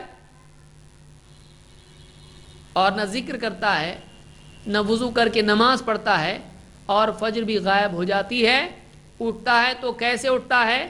خبیث النفس، اس کا مزاج خباثت اور گندگی گھٹیاپن والا ہوتا ہے. اور آپ فرماتے کسلان، ایک دم مریل بن کے اٹھتا ہے. کسلان کے لیے بہت اچھا لفظ ہے یہ، ایک دم سست. کسلان بدن نڈھال ہوتا ہے، اس کا سستی اس میں ہوتی. کیوں ہوتی ہے؟ اس لیے کہ شیطان اس کے کان میں پیشاب کر کے چلا جاتا ہے. حدیث میں خود ہے، ایک آدمی کے بارے میں اللہ کے نبی صلی اللہ علیہ وسلم سے پوچھا گیا کہ فلاں آدمی صبح تک سوتا رہا، نماز بھی نہیں پڑھا اس نے. آپ نے فرمایا ذاک، یعنی یہ وہ آدمی ہے بال الشیطان فی اذنیہ، ایک روایت میں اذنیہ، اس کے دونوں کانوں میں شیطان پیشاب کر کے گیا. اب بتائیے کون آدمی ہے جو اپنے کانوں کو شیطان کے لیے استنجا خانہ بنا لے؟ کتنی شرم کی بات ہے. تو یہ پہلی چیز ہے اور یہ پہلا دشمن ہے جس سے ہوشیار رہنا ضروری ہے۔ آدمی شیطان کو برا بھلا کہنے میں بہت زیادہ الفاظ ڈکشنری کے استعمال کر لیتا ہے۔ شیطان کو برا کہنا اصل نہیں ہے، شیطان کی برائی سے بچنا اصل ہے۔ اللہ نے ہم کو یہ نہیں کہا جتنی چاہے شیطان کو آپ بری بری باتیں کہو، گالیاں دو، اس پہ لعنتیں کرو، اللہ نے اس کا مکلف ہم کو نہیں بنایا۔ اللہ نے فرمایا ان الشیطان لکم عدو فاتخذوہ عدوا۔ اس لیے اہل علم کہتے ہیں کتنے لوگ ہیں جو مجمع میں شیطان پر لعنتیں کرتے ہیں، اس کو گالیاں دیتے ہیں، لیکن کتنے لوگ ہیں جو اکیلے میں شیطان کے فرما بردار اور اس کے بالکل ماننے والے بن کر جیتے ہیں۔ اصل چیز شیطان کے پھندے سے نکلنا ہے، اصل چیز شیطان پر لعنت کرنا اور اس کو برا بولنا نہیں ہے۔ تو پہلا بے عملی کا اور برائیوں کا سبب کیا ہے؟ شیطان انسانوں کو گناہ کی چیزیں خوبصورت کر کے بتاتا ہے اور عمل سے روکتا ہے، جیسا کہ آپ نے اس حدیث میں دیکھا، مہلت دیتا ہے اور انسان کو راحت دکھا کے بے عمل کر دیتا ہے۔ نمبر 2، بے عملی کا دوسرا سبب کیا ہے؟ گناہوں میں پڑنے کا دوسرا سبب کیا ہے؟ دوسرا سبب اگر ایک باہر ہے تو ایک اندر ہے۔ اندر والا سبب کیا ہے؟ آدمی کا اپنا نفس۔ ابو بکر صدیق رضی اللہ تعالیٰ فرماتے ہیں، اور انہوں نے جب عمر رضی اللہ تعالیٰ عنہ کو خلیفہ مقرر کیا، اپنے بعد مسلمانوں کا خلیفہ بنایا، تو اس وقت میں ایک بہت اہم نصیحت اور ایک وصیت ان کو کی ہے۔ کیا کہا؟ فرمایا ان اول ما احذرک نفسک التی بین جنبیک، سب سے پہلی چیز جس کے سلسلے میں تمہیں خبردار کرتا ہوں وہ تمہارا اپنا نفس ہے جو تمہارے دونوں بازوؤں کے درمیان ہے، یعنی تمہارے سینے میں ہے۔ سب سے زیادہ جس چیز کا خیال رکھنا ضروری ہے، جس سے ڈرنا ضروری ہے، جس کے بارے میں احتیاط کا رویہ اختیار کرنا ضروری ہے، وہ تمہارا اپنا نفس ہے، کیونکہ نفس انسان کو وہ کام کرواتا ہے جو بعض اوقات شیطان بھی نہیں کرواتا ہے۔ آپ بتائیے شیطان کہاں سے گیا؟ شیطان کو کون سا شیطان بھڑکایا؟ آپ غور کریں کبھی، شیطان کو کس شیطان نے شیطان بنایا؟ یہ اس کا اپنا کبر تھا، اس کا نفس تھا۔ اللہ کے حکم کے آگے ابا واستکبر وکان من الکافرین، شیطان کو کون آیا تھا بھڑکانے کے لیے؟ لیکن شیطان کا اپنا نفس تھا، اس کی انا تھی۔ قال انا خیر منہ، اس نے کہا میں اس سے بہتر ہوں، خلقتنی من نار وخلقتہ من طین، تو نے مجھ کو آگ سے پیدا کیا، اس کو تو نے مٹی سے بنایا ہے۔ ابا واستکبر، اس نے انکار کیا اور گھمنڈ میں آ گیا۔ تو انسان کا اپنا نفس ہے جو انسان کو گناہوں کی طرف لے جاتا ہے، انسان کا اپنا نفس ہے جو ضد پر اس کو ڈال دیتا ہے، انسان کا اپنا نفس ہے جو تکبر کی وجہ سے بعض اوقات نیکیاں نہیں کر پاتا ہے، کہ فلاں ہم کو بتا رہا ہے نماز پڑھو، ہم کیوں پڑھیں؟ ہمارے سامنے کا لڑکا ہے، ہمارے سامنے کی یہ بچی ہے، ہم کو ہی بتائے گی نماز پڑھو، اس کے بولنے سے ہم پڑھیں گے۔ نفس کی وجہ سے انسان بہت ساری نیکیوں سے رہ جاتا ہے۔ ان کی بات ہم کیوں مانیں؟ نفس کی وجہ سے۔ اور نفس گناہ کو مزین کرتا ہے۔ نفس کے 2 پرابلم ہیں، یاد رکھیے۔ ایک، نفس لذت چاہتا ہے، اور 2، نفس راحت چاہتا ہے۔ لذت، راحت۔ لذت کی چاہت کی وجہ سے پانی کی بجائے شراب بھی پینے لگتا ہے، اور نکاح سے آگے زنا تک جاتا ہے، اور حلال رزق سے آگے بڑھ کے حرام، چوری، جھوٹ، دھوکہ، غبن، خیانت سب کچھ کرنے لگتا ہے۔ یہ لذت چاہیے اس کو، مال چاہیے اس کو، نفس کی تسکین چاہیے اس کو۔ تو حلال سے آگے حرام میں کیوں جاتا ہے؟ اس لیے کہ نفس لذت کی حد بندی نہیں چاہتا ہے، اس کو آزادانہ لذت چاہیے، حلال سے بڑھ کے حرام تک جاتا ہے۔ تو ایک تو لذت چاہتا ہے نفس، نمبر 2 راحت چاہتا ہے۔ راحت چاہنا یہ ہے، اللہ نے انسان کو راحت منع نہیں کی، راحت اچھی بات ہے، آدمی سوئے، آدمی کھائے پیے، آدمی اچھے سردی گرمی کے جوڑے پہنے، گھر میں رہے، بارش میں چھتری استعمال کرے، جو بھی دوائی استعمال کرے، تو راحت اچھی چیز ہے۔ لیکن نفس یہ چاہتا ہے کہ راحت اتنی اختیار کرے، ایسی راحت پائے کہ اللہ کے حکموں کو بھی توڑ دے۔ ایسی راحت جو اللہ کے حکموں سے انسان کو روکے حرام ہے. مثلا فجر کا وقت ہے، نفس چاہتا ہے راحت، اس کو آرام چاہیے، رات کو بہت تھکا ہے، اب راحت چاہیے اس کو. دوپہر میں سو گیا، عصر کا وقت ہو رہا ہے، راحت چاہیے اس کو. رات ہو گئی، بہت تھک گیا ہے، عشاء کی نماز جی نہیں کر رہا پڑھنے کو. نفس کیا چاہتا ہے؟ اللہ کا حکم توڑ کے راحت حاصل کرو. رمضان کا مہینہ ہے، روزہ بہت بھوک لگتی، کون بھوک پیاس برداشت کرے؟ راحت چاہیے. حجاب، دھوپ میں جائیں گے دم گھٹتا ہے، کون تکلیف اٹھائے؟ کون تکلیف اٹھائے؟ نفس راحت چاہتا ہے، نفس راحت چاہتا ہے، لیکن ایسی راحت جو اللہ کی چاہت کے خلاف ہو، ایسی راحت جو اللہ کی چاہت کے خلاف ہو، قیامت کے دن ندامت اور مصیبت کا ذریعہ بنے گی. انسان کو چاہیے کہ راحت وہاں تک اختیار کرے جہاں تک اللہ نے اجازت دی ہے، لیکن اللہ کا حکم توڑ کے راحت حاصل کرنا ہے جائز نہیں ہے. تو دوسری چیز جو انسان کے لیے مصیبت ہے وہ اس کا اپنا نفس ہے، اور نفس انسان کو گناہوں کی طرف لے جاتا ہے. اللہ کے نبی صلی اللہ علیہ وسلم فرماتے ہیں حجبت النار بالشہوات وحجبت الجنۃ بالمکارہ. حجبت النار بالشہوات وحجبت الجنۃ بالمکارہ. جہنم کی آگ شہوتوں سے، لذتوں سے ڈھکی ہوئی ہے.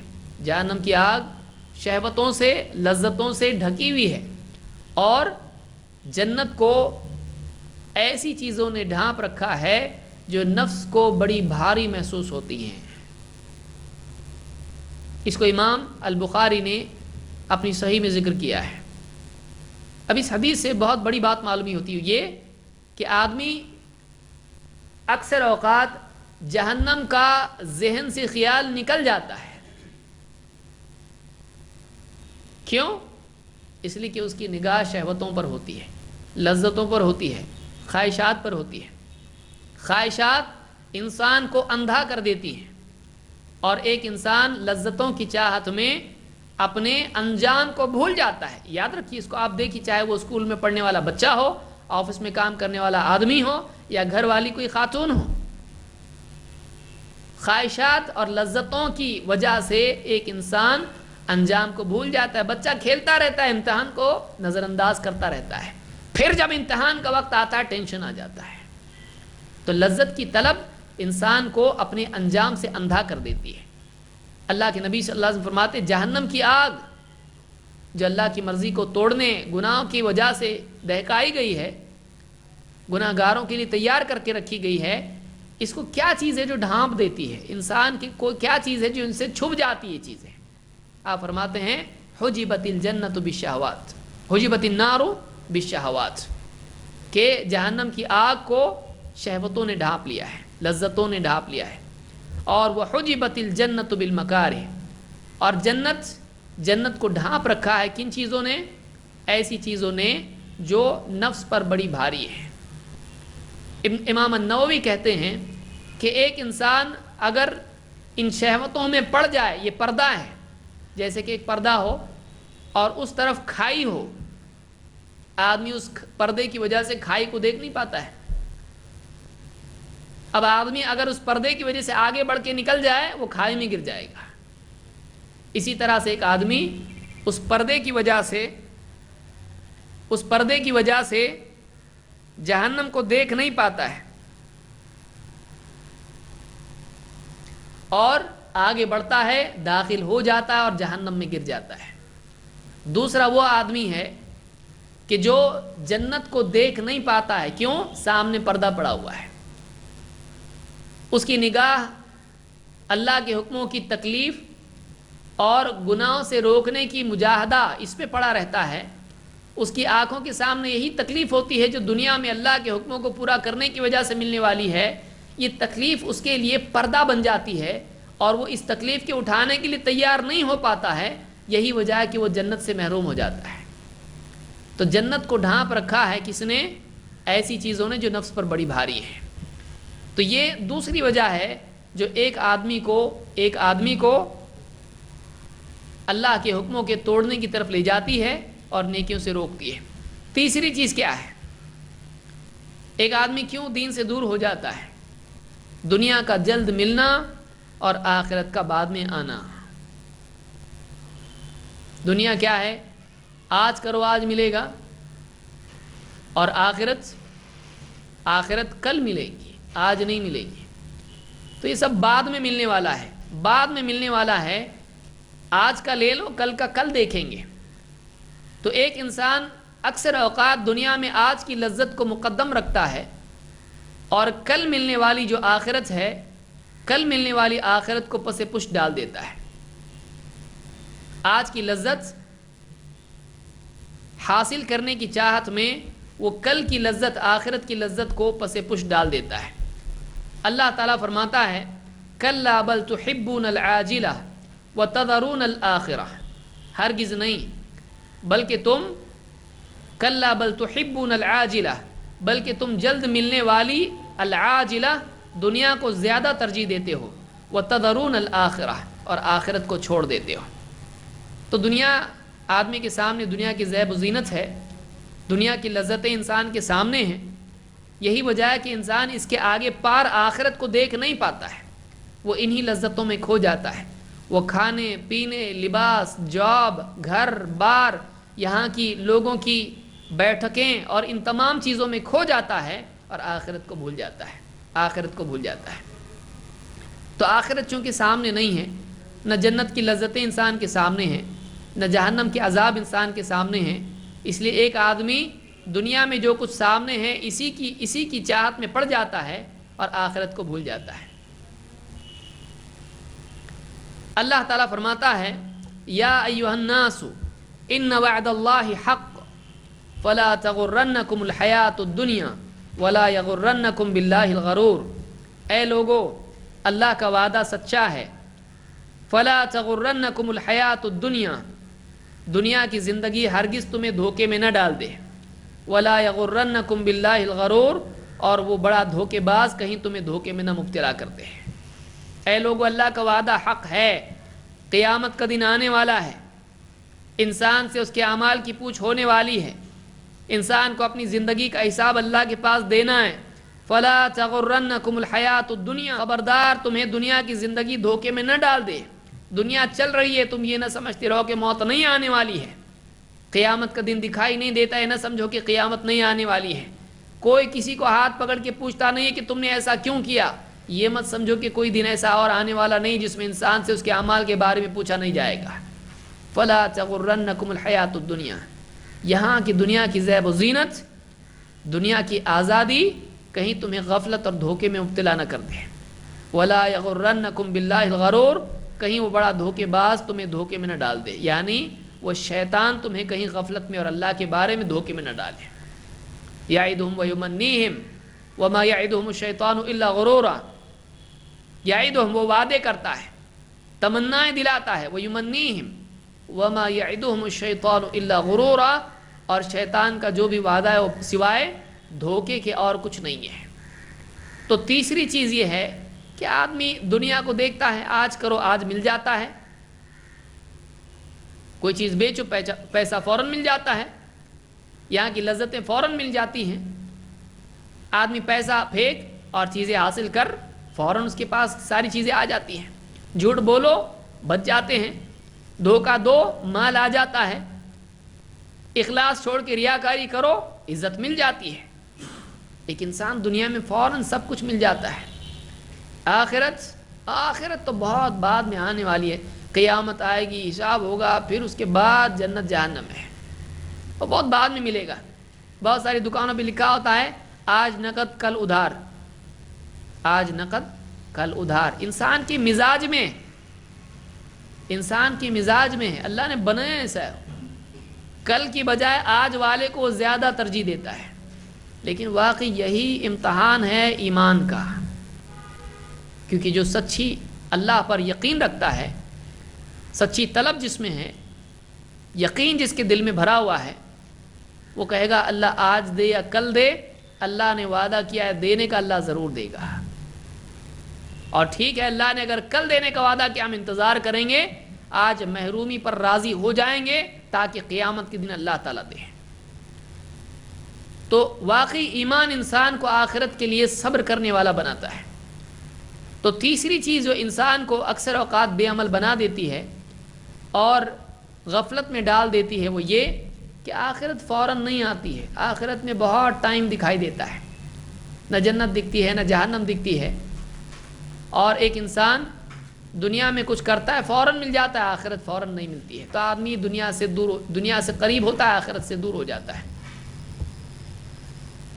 چوتھی چیز جو انسان کے دین پر اثر ڈالتی ہے، اس کو دین اعتبار سے کمزور کرتی ہے، بے عمل بنا دیتی بلکہ گناہگار بناتی ہے، وہ کیا ہے؟ چوتھی چیز دنیا کی تکلیفیں، دنیا کی مصیبتیں ہیں۔ اللہ تعالیٰ فرماتا ہے وَمِنَ النَّاسِ مَن يَعْبُدُ اللَّهَ عَلَى حَرْفٍ، لوگوں میں کچھ ایسے ہیں جو کنارے کنارے رہ کر اللہ کی عبادت کرتے ہیں۔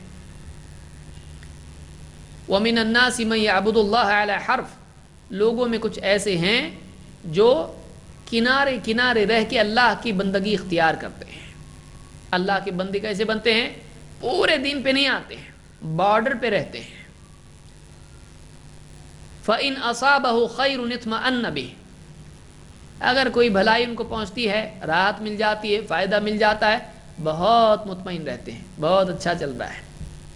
وَإِنْ أَصَابَتْهُ فِتْنَةٌ، اور اگر فتنہ کوئی آ جائے، آزمائش آ جائے، تکلیف آ جائے، انقلب علی وجہہ، اپنے منہ پھیر کے الٹے پاؤں پھر جاتا ہے۔ خسر الدنیا والآخرہ، یہ دنیا اور آخرت کا خسارہ ہے، یہ دنیا اور آخرت دونوں کی ناکامی اور گھاٹا ہے۔ ذالک هو الخسران المبین، یہ کھلا خسارہ ہے، یہ کھلا گھاٹا ہے۔ کچھ لوگوں کا حال ہوتا ہے کہ اگر دین پہ چلنے سے عزت مل رہی ہے، دین پہ چلنے سے مال آ رہا ہے، دین پہ چل رہے ہیں تو اچھا ہو رہا ہے، خوش، اللہ کا بڑا احسان ہے، ھذا من فضل ربی، گھر پہ لکھ کے بھی لگا دیں گے۔ لیکن تکلیفیں آنے لگیں، پریشانیاں آنے لگیں، شرک چھوڑا، مصیبت آئی، بچہ بیمار، گھر میں فاقہ، رشتہ داروں سے جھگڑے، اللہ کو ہم ہی ملے تھے کیا؟ اللہ کو ہم ہی ملے، اللہ کسی اور پہ تکلیف نہیں ڈالتا، دین پہ چلنے والوں کا ہی برا ہوتا ہے، جانے دو، چھوڑ دو، پہلے ہی اچھے تھے، مرنے سے پہلے توبہ کر لیں گے، دین پہ چلنے سے دنیا کی تکلیف برداشت نہیں ہوتی ہے۔ اللہ نے فرمایا خسر الدنیا والآخرہ، یہ دنیا کا بھی گھاٹا ہے اور آخرت کا بھی نقصان ہے، اور اصل نقصان آخرت کا ہے۔ ذالک هو الخسران المبین، کہ ایک آدمی دنیا اور آخرت دونوں میں گھاٹے میں پڑ جائے، یہ کھلا گھاٹا ہے، اس سے زیادہ گھاٹا کیا ہو سکتا ہے؟ اس سے زیادہ خسارہ کیا ہو سکتا ہے کہ ایک انسان دنیا اور آخرت دونوں میں خسارے میں چلا جائے؟ تو یہ کس کے لیے فرمایا؟ اس آدمی کے لیے، اس انسان کے لیے جو تکلیف آنے کی وجہ سے منہ پھیر کے دین کو سلام کہہ دیتا ہے کہ نہیں چاہیے ہم کو بھائی ایسا، ہم کو راحت والی زندگی چاہیے، کون تکلیفیں اٹھائے؟ کتنے لوگ ہیں قرآن و سنت پر جب آتے ہیں اور اندھی تقلید چھوڑ دیتے ہیں، شرکیات اور خرافات چھوڑ دیتے ہیں، اب کسی کے برتھ ڈے میں نہیں جا رہے، اب 11ویں میں نہیں جا رہے، اب کنڈوں میں نہیں جا رہے، اب جب اس طرح سے کرنا شروع کرتے ہیں، رشتہ داروں میں کیا ہوتا ہے؟ ہاں یہ تو ایسے لوگ ہیں، یہ فلانے ہیں۔ اب لوگوں کے سلام بھی تانا محسوس ہونے لگتے ہیں۔ لوگ مجلسوں میں جب ہم جاتے ہیں، 4 5 لوگ اپنے اپنے گروپ بنا لیتے ہیں، یہ اکیلا رہ گیا، یہ اکیلا رہ گیا۔ لوگ آنا جانا چھوڑ دیتے ہیں، لوگ دعوتوں میں بلانا چھوڑ دیتے ہیں، پھر کبھی تکلیف بھی آتی ہے تو پھر تو سر پھر جاتا ہے، دیکھو بات لوگ تکلیف دے رہے ہو تو الگ، اب اللہ بھی تکلیف ڈالنا شروع کر دیا۔ اب انسان کیا ہوتا ہے؟ دین سے ناراض ہو جاتا ہے۔ بہت سارے لوگ جب دنیا کی تکلیف آتی ہے تو اللہ سے ناراض ہو کے دین کو ہی چھوڑ دیتے ہیں، سارا غصہ دین پہ نکالتے ہیں۔ کتنے لوگ ہیں جو غصے میں آ کے نمازیں چھوڑ دیتے ہیں، کتنے نوجوان ہیں غصے میں آ کے داڑھی کاٹ دیتے ہیں، کتنے لوگ ہیں جو غصے میں آ کے حجاب چھوڑ دیتے ہیں۔ ذالک هو الخسران المبین، یہ کھلا گھاٹا ہے۔ تو چوتھی وجہ بے دینی کی، بد دینی کی، بے عملی کی، دین سے دوری کی کیا ہے؟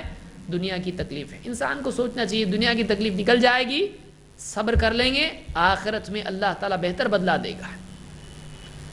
تو یہ دنیا کی تکلیفیں بھی دین سے دور کرتی. نمبر 5, بری صحبت انسان کو دین سے دور کرتی ہے.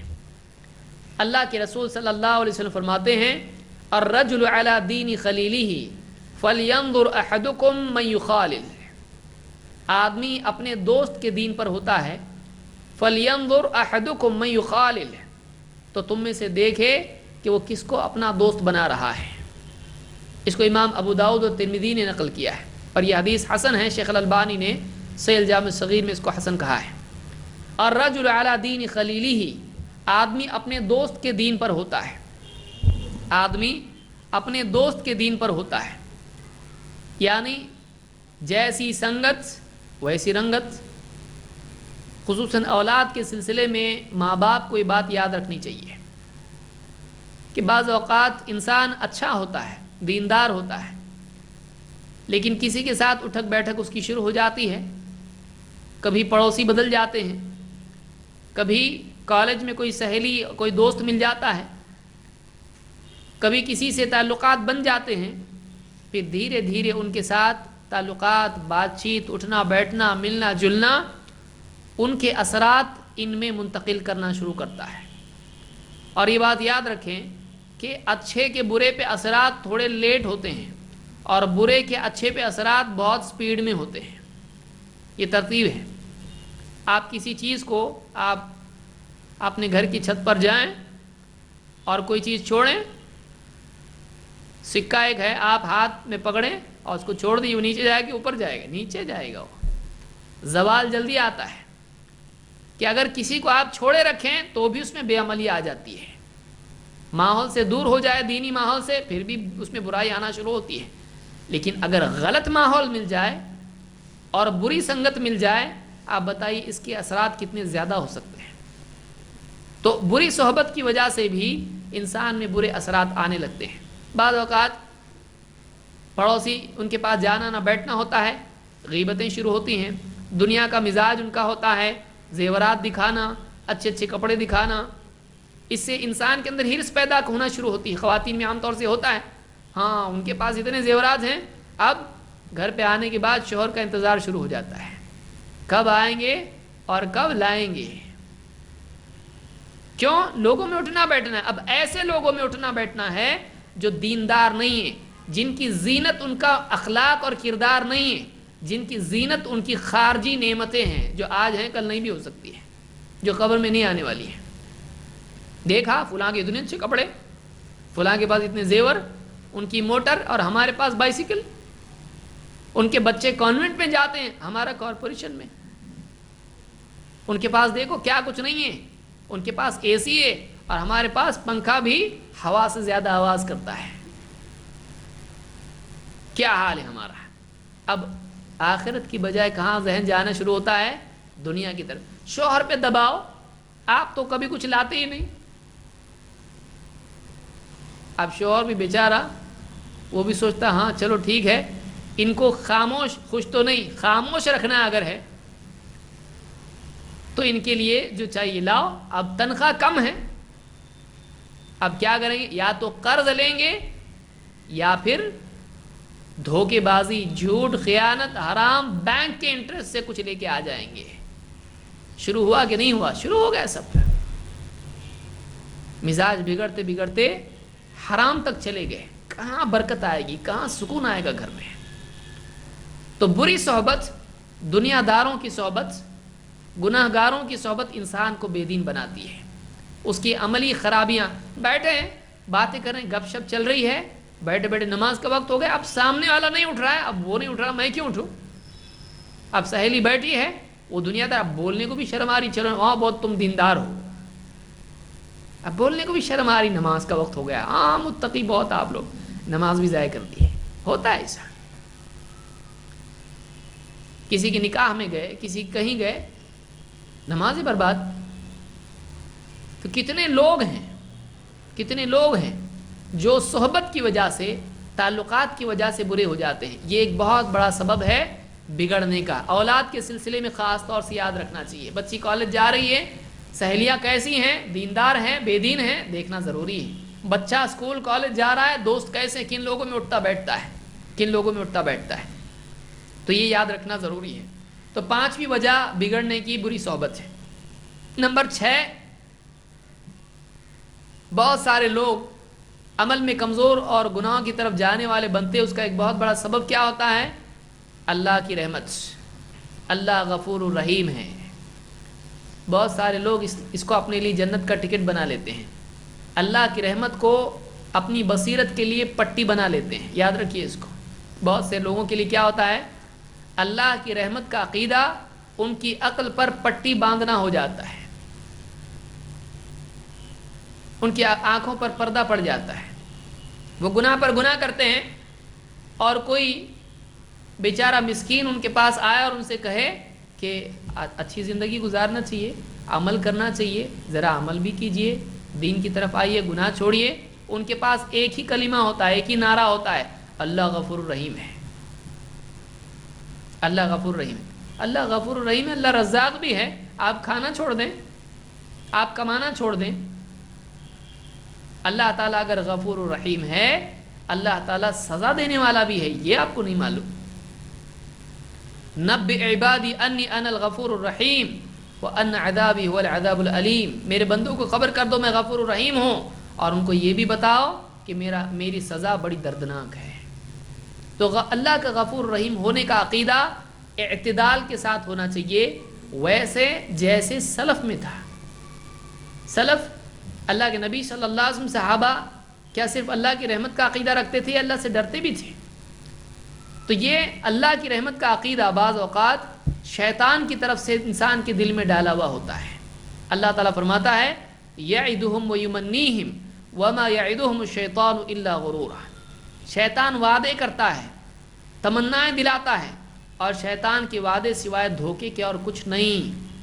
وعدے کرتا ہے، ارے اللہ نے وعدہ کر رکھا ہے مغفرت کا، شرک کے سوا سب معاف ہے.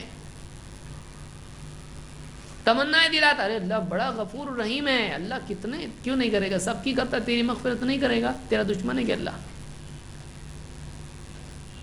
تمنائیں دلاتا ہے، وعدے کرتا ہے، بتا ابھی تو زندگی باقی ہے، ابھی کہ موت آ رہی کیا، ابھی زندگی باقی ہے، آگے جائیں گے، کریں گے، بعد میں عمل کریں گے، ابھی اتنے فوراً کیوں، کل سے عمل کریں گے، ٹالتا رہتا ہے. وما یعدہم الشیطان الا غرورا.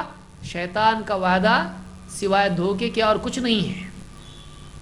معاذ بن جبل رضی اللہ تعالیٰ فرماتے ہیں کنت ردف النبی صلی اللہ علیہ وسلم علی حمار یقال له عفیر. میں اللہ کے نبی صلی اللہ علیہ وسلم کے ساتھ ایک گدھے پر سوار تھا جس کا نام عفیر تھا. اس زمانے میں گدھے پر بھی سواری ہوتی تھی، جو اس کو برا سمجھے وہ خود گدھا ہے. بعض گدھے پر کیسا اللہ کے نبی صلی اللہ علیہ وسلم. آج ہمارے یہاں وہ معیوب سمجھا جاتا ہے. آج تو کوئی آدمی، آپ دیکھیے مثال کے طور پر ایک کسان ہے، وہ اپنے بیل گاڑی پر سوار کرتا ہے، وہ بیل پر سوار ہوتا ہے، لیکن یہاں پر آپ اسی پر سوار ہو کر راستے پر چلے، لوگ ہنسیں گے. ایک چیز کہیں بری ہوتی کہیں اچھی ہوتی ہے. ٹانگے میں آپ آج بھی کچھ علاقوں میں آج بھی ٹانگے پہ لوگ سواری کرتے ہیں، لیکن یہاں کوئی ٹانگا نکالے گا لوگ ہنسیں گے. تو کوئی چیز کہیں اگر معیوب سمجھی جاتی، اس کا مطلب واقعی وہ معیوب ایسا نہیں ہے. تو بعض اوقات لوگ گدھے کو کچھ اور لفظ ذکر کرنا زیادہ اچھا سمجھتے ہیں. تو گدھے پر سواری کوئی بری چیز نہیں. آپ دیکھیں بائبل میں خود لکھا ہوا ہے کہ عیسیٰ علیہ السلام نے بھی گدھے ہی پر سواری کی تھی. تو یہ پچھلے دور میں یہ اچھا سمجھا جاتا تھا اور کوئی عیب اس میں نہیں سمجھا جاتا تھا. ہاں آج ہمارے یہاں پر گدھے کو اتنا زیادہ برا کہا گیا کہ اس پر سواری کرنے والے کو برا مانا جاتا ہے، اس پر سواری کرنے والے کو برا مانا جاتا ہے. تو کہتے ہیں کہ میں حمار پر، گدھے پر جس کا نام عفیر تھا، سوار تھا اللہ کے نبی صلی اللہ علیہ وسلم کے ساتھ میں. فقال یا معاذ، آپ نے کہا اے معاذ، هل تدری حق اللہ علی عبادہ وما حق العباد علی اللہ. اے معاذ کیا تو جانتا ہے اللہ کا اپنے بندوں پر کیا حق ہے اور بندوں کا اللہ پر کیا حق ہے، معلوم تجھ کو؟ قلت اللہ ورسولہ اعلم. میں نے کہا اللہ اور اس کا رسول ہی زیادہ بہتر جانتے ہیں. قال فإن حق اللہ علی العباد ان يعبدوه ولا يشركوا به شيئا. اللہ کا بندوں پر حق یہ ہے کہ وہ یعنی بندے اللہ ہی کی عبادت کریں اور اس کے ساتھ کسی کو شریک نہ کریں.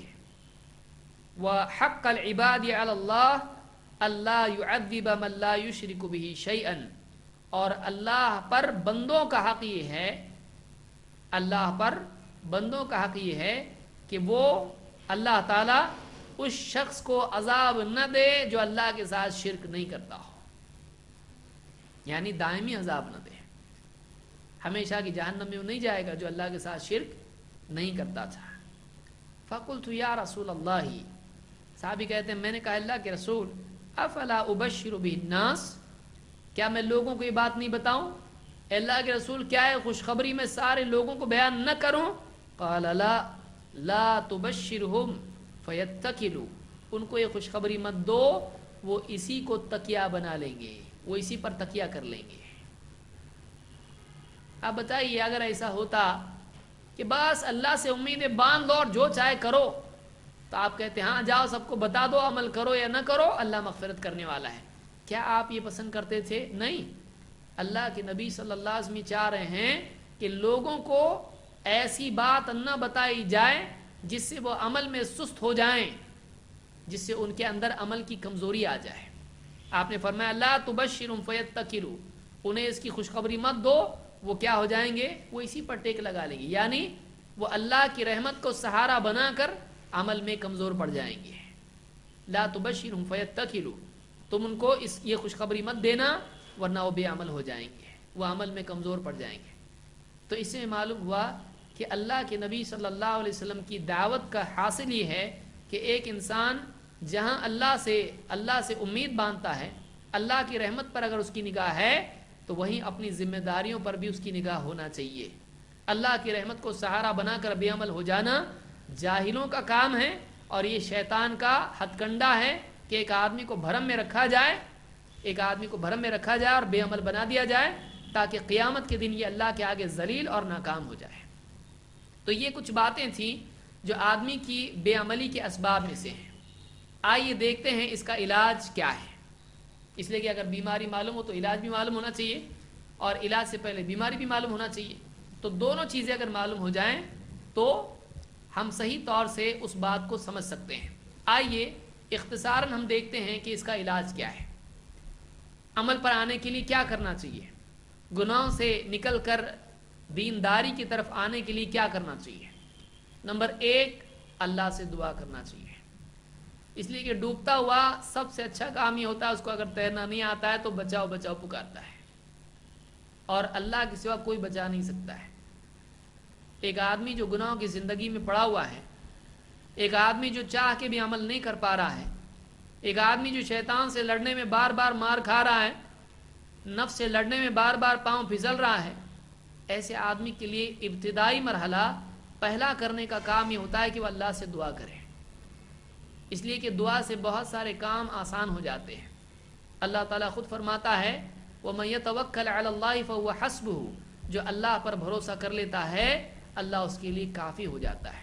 ایک آدمی اپنے ظاہر و باطن سے اللہ کی طرف متوجہ ہو، وہ اللہ سے گڑ گڑائے، اللہ سے مانگے اللہ میں دیندار بننا چاہتا ہوں، اللہ مجھ کو دیندار بنا دے. اللہ کے آگے ہاتھ پھیلا کے اللہ سے مانگے، اچھی زندگی اللہ سے مانگے، دینداری، عمل، تقوی اور ساری جو خیر ہے اللہ سے مانگے. تو پہلی چیز یہ کرنا چاہیے کہ ایک آدمی اپنے اوپر نگاہ نہیں رکھے ہاں میں چاہوں تو دیندار بن سکتا ہوں. نہیں ہے ایسا، اس کو یاد رکھیں. میں چاہوں تو دیندار نہیں، بالکل نہیں. اللہ کی توفیق جب تک کہ نہیں ملتی ہے ایک آدمی واقعی نہیں کر پاتا ہے. اللہ کی توفیق ملتی، ہاں یہ انسان کے اندر طلب ہوتی ہے، اللہ طلب کی بنیاد پر ضرور توفیق دیتا ہے، لیکن آدمی اپنے اوپر نگاہ نہیں رکھے، آدمی اللہ تعالیٰ کی طرف نگاہ رکھے. اسی لیے آپ دیکھیں کہ سب کی ہدایت کے لیے بھیجے گئے لوگوں کو رہبری اور راستہ بتانے کے لیے بھیجے گئے رسول محمد عربی صلی اللہ علیہ وسلم، جن کے قلب کو اللہ تعالیٰ نے نزول قرآن کے لیے چنا، جن سے پاکیزہ دل کسی اور مخلوق کا نہیں ہو سکتا ہے. جس دل کو جبریل آسمان سے تشت میں پانی لے کر آئے اور زمزم سے جس کو دھویا گیا، زمزم سے تشت لے کر آئے آسمان سے، سونے کا برتن لائے، اور زمزم کے پانی سے اللہ کے نبی صلی اللہ علیہ وسلم کے دل کو دھویا گیا، جس میں سے کالا ٹکڑا تھا وہ نکال کے پھینک دیا گیا۔ اتنا صاف دل، اور ایسے نبی جو نبیوں کے امام، قیامت کے دن لوگوں کی سفارش کرنے والے، جن کے بارے میں اللہ نے فرمایا وَرَفَعْنَا لَكَ ذِكْرَكَ، اے نبی آپ کا ذکر تذکرہ ہم نے اونچا کر دیا۔ اللہ کے بندوں میں سب سے محبوب خلیل اللہ کے، لیکن آپ صلی اللہ علیہ وسلم اللہ سے دعا کیا کر رہے ہیں؟ انس رضی اللہ عنہ فرماتے ہیں کان رسول اللہ صلی اللہ علیہ وسلم یکثر ان یقول یا مقلب القلوب ثبت قلبی علی دینک۔ اللہ کے نبی صلی اللہ علیہ وسلم بہت زیادہ یہ دعا کرتے تھے، کثرت سے یہ الفاظ کہتے تھے۔ کیا الفاظ ہیں؟ یا مقلب القلوب، اے دلوں کو الٹنے پلٹنے والے، ثبت قلبی علی دینک، میرے دل کو اپنے دین پر جمائے رکھ، میرے دل کو اپنے دین پر جمائے رکھ۔ بتائیے، دل کا دین پر جمے رہنا اللہ سے مانگنے کی چیز ہے۔ آدمی نہ سوچے ہم کو تو سب معلوم ہے، آپ کیسا گمراہ ہوں گے؟ ہو سکتا ہے۔ ربنا لا تزغ قلوبنا بعد اذ ہدیتنا، اے ہمارے رب ہدایت دینے کے بعد ہمارے دلوں میں ٹیڑھا پن پیدا نہ فرما۔ یہ دعا ہم کو اللہ نے سکھائی قرآن کریم میں۔ تو اللہ سے دل کے ثبات، دین پر جماؤ اور ہدایت کی دعا مانگنا چاہیے۔ آپ دیکھیے ہر رکعت میں اللہ کے نبی صلی اللہ علیہ وسلم، صحابہ، چاہے فرض نماز ہو یا نفل نماز ہو، کوئی بھی نماز ہو، ہر رکعت میں پڑھتے تھے اہدنا الصراط المستقیم، اے اللہ ہم کو صراط مستقیم کی ہدایت دے، اے اللہ ہم کو صراط مستقیم پر جمائے رکھ۔ اللہ سے ہدایت کی دعا کرنا ضروری ہے۔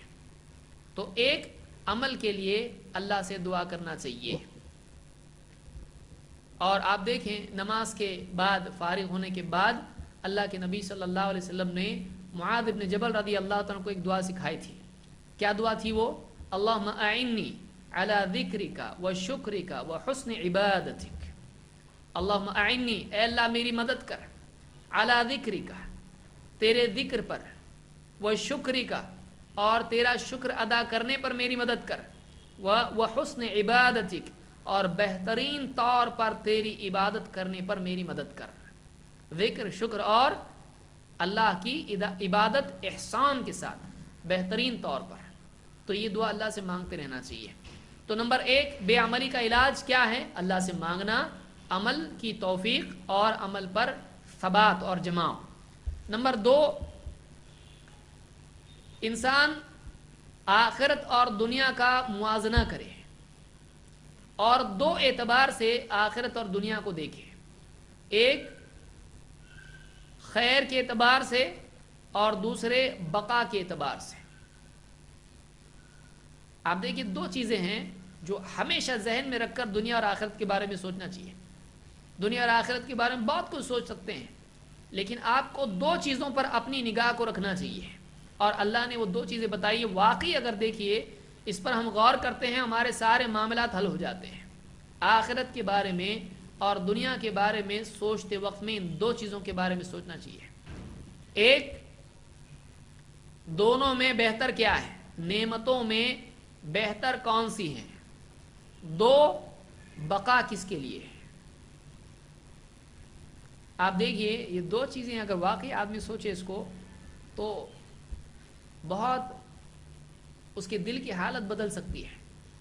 اللہ تعالیٰ قرآن کریم میں فرماتا ہے بل تؤثرون الحیات الدنیا، بلکہ تم دنیا کی زندگی کو ترجیح دیتے ہو، پریفرنس دیتے ہو، زیادہ اہمیت دیتے ہو، تمہارے دل میں دنیا کی محبت زیادہ ہے آخرت کے مقابلے میں۔ بل تؤثرون الحیات الدنیا، تم دنیا کو نمبر 1 پر رکھتے ہو آخرت کے مقابلے میں، لیکن والآخرۃ خیر وابقی، لیکن بات یہ ہے کہ آخرت دنیا کے مقابلے میں زیادہ بہتر ہے اور زیادہ باقی رہنے والی ہے۔ کوالٹی کے اعتبار سے دیکھیے، دنیا آخرت کے اعتبار سے کچرا بولنے کے لائق کی بھی نہیں ہے۔ دنیا کوڑا کرکٹ سے بھی زیادہ گھٹیا ہے آخرت کے مقابلے میں. کچرا بھی اس کو نہیں کہہ سکتے ہیں. اگر آخرت کا فرض کر لیں, اگر جنت کا کچرا بھی ہو, حالانکہ ایسا نہیں ہوگا وہاں پہ, کچرا بھی اگر ہو فرض کر لیں تو بھی وہ دنیا کی بہترین سے بہترین نعمت سے زیادہ اچھا ہوگا. اتنی اعلیٰ ہے جنت. یہاں آپ بہترین سے بہترین چیز کو رکھیں, آخرت کے مقابلے میں گھٹیا ہے وہ. کھانا, لباس, گھر سب گھٹیا. وہاں کے کھانے سڑیں گے نہیں. آپ آم کا ایک ڈبہ لا کے رکھیے, 4 دنوں کے بعد آپ اس کو کھولیں, آم کاٹیں بڑی تمنا سے, ایک دم آم آدمی کاٹتا ہے, ارے کیڑا نکلا اس میں. سیب کاٹتا ہے, ارے یہ تو سڑا ہوا نکلا. کتنی چیزیں مٹھائیاں لاتا ہے, بڑے سے ڈبہ لا کے کھولتا ہے, کھاتا ہے کیسا ہے, سڑا ہوا ہے.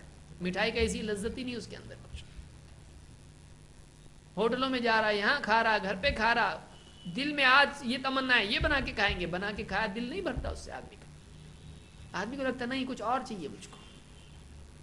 بڑے سے بڑا گھر مل جائے, بڑے سے بڑا عہدہ مل جائے, بہترین لباس مل جائے, سب کچھ ملنے کے بعد بھی انسان کو خالی پن کا احساس ہمیشہ باقی رہتا ہے. یہ دنیا ہے, یہ دنیا ہے. آخرت میں ایسا نہیں ہوگا. آخرت میں پانے کے احساس کی لذت ہوگی, دنیا میں پانے کی طلب کا احساس. اس کو یاد رکھیے آپ, دنیا میں پانے کی طلب کا احساس غالب ہوتا ہے, آخرت میں پانے کا احساس غالب ہوگا. دونوں میں زمین آسمان کا فرق ہے. یہاں پانا ملنے کے بعد بھی سکتا نہیں, کچھ تو چاہیے اپنے کو, یہ نہیں دوسرا کچھ تو تھا جو چاہیے تھا. میں یہ سمجھا اس کو. ایک بچہ بھیڑ میں ماں کو تلاش کر رہا ہے, ہر برقعے والی عورت اس کو کیا دکھتی ہے, اپنی ماں دکھتی ہے. کسی کو بھی پکڑ لیتا سمجھتے میری والدہ ہے, رو رہا ہے, اس کو طلب کسی اور کی ہے, سمجھا کسی اور کو.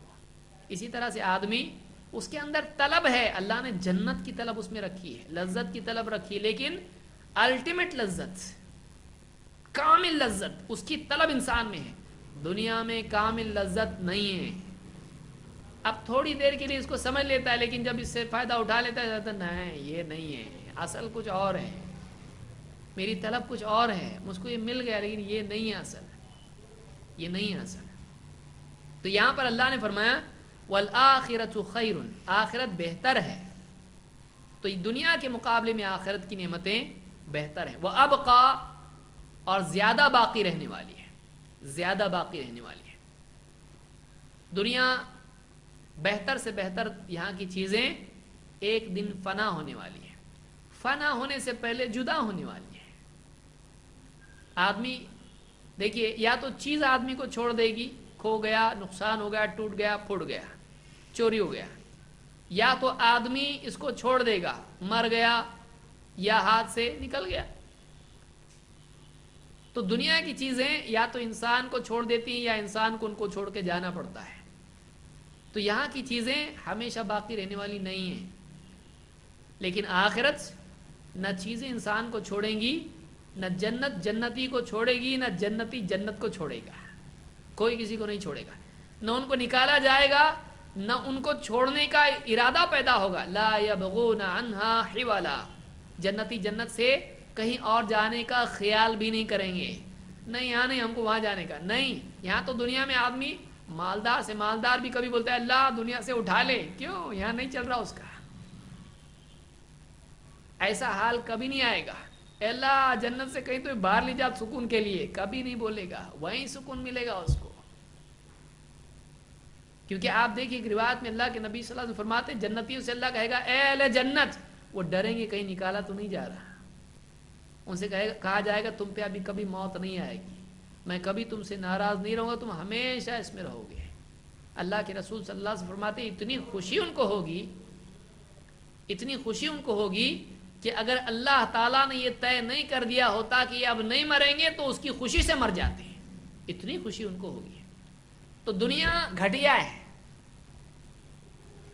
آخرت زیادہ باقی رہنے والی ہے. دنیا گھٹیا ہے, آخرت باقی رہنے والی ہے.